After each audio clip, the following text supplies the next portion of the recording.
It's official, we are getting a AAA Invincible game. But this AAA game isn't going to be like the others because you, the fan, can actually play a hand in its development. However, the exact way you can help in this development has left me excited yet a bit concerned at the same time. If you want to learn exactly how you can contribute to the game development and why you probably should be a bit concerned too, stay until the end. No, your eyes do not deceive you, this is a publicly funded AAA game.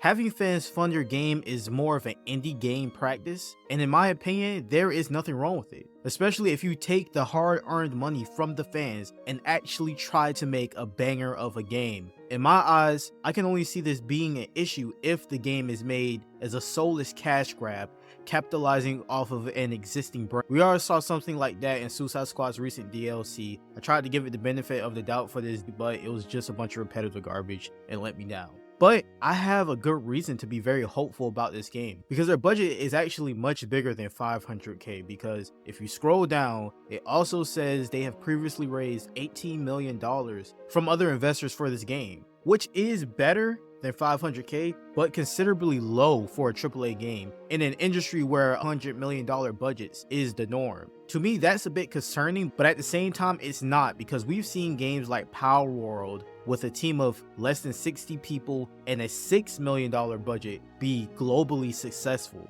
And I'm not even sure I could consider that a AAA game. On the other hand, there have been games with a huge budget and a huge team, but their games absolutely fucking flopped. But although the budget for this game is a bit smaller than the norm, and it's publicly funded, the description insists that this is anything but an indie game. What do you think? Is the fact that this game has a small budget and is publicly funded a red flag? Or do you not care either way? Me personally, I don't give a fuck. All I care about is if the game is actually fun. Are they going to put some love into this game to make it the best that it can be? That's all us as fans and gamers care about. We just want a good ass game. Right now, we don't have any gameplay or trailers for this game. All we have is a huge promise. We got a lot of big promises this year when it comes to games, and we even had a lot of promises the past few years, and a lot of them were absolutely broken, just straight crushed.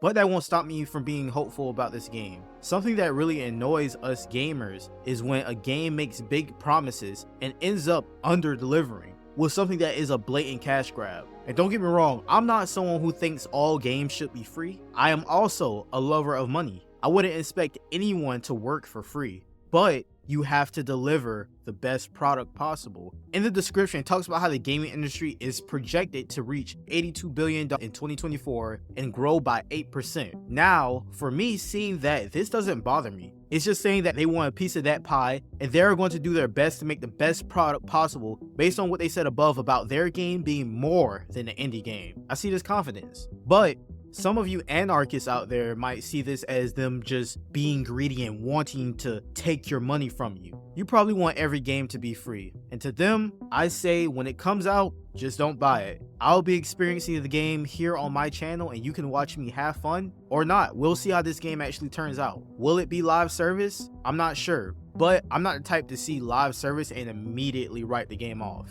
I like many different types of games, but the main thing that excites me about this game is its potential. Even though this game has a small budget and only 30-something people working on it, I believe that this game could be the start of a potential Superman game. We've all wanted a Superman game for years, and from what I've heard, every time Superman is brought up as an idea for a standalone game with DC, it's been straight up shot down. Crazy how they only shoot down all the good ideas, but when they see that this Invincible game makes some money, they could change their tune. That's another huge reason why, despite the small budget and the small amount of employees, I really hope this game succeeds. Let me know what you think in the comments and consider subscribing for more superhero gaming news.